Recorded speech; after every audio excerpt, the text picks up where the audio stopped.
One sa strašne. Vyberám bodiak. To svetlo vám stačí jedno? Ale to je málo, Karol. A to je už úplne nič.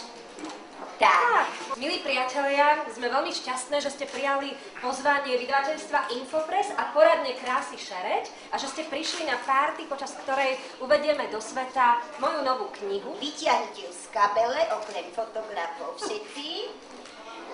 Toto je kniha. Takže ty si mi lepšie vôbec neotvorila tú knihu. Ty si ju dáš do tej poličky len tak?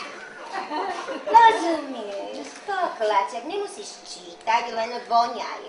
Teraz máš voňať, kruci. Takže, chuť, no pokladne ostýchaj sa a olizuj.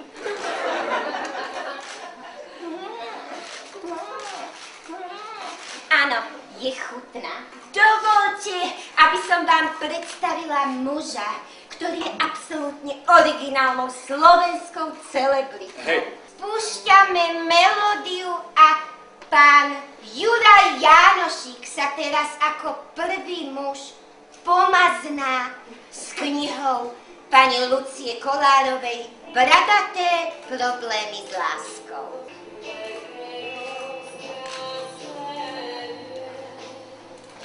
Juraj sa začína maznať s knihou.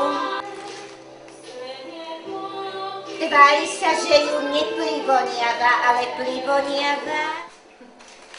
Sem dole, tu sem. Je tam vidieť tú bradu, lebo pani Lucka vyzerá to, že keby sa neoholila pred tým fotením, ale hovorila som jej, ohol sa, Luci.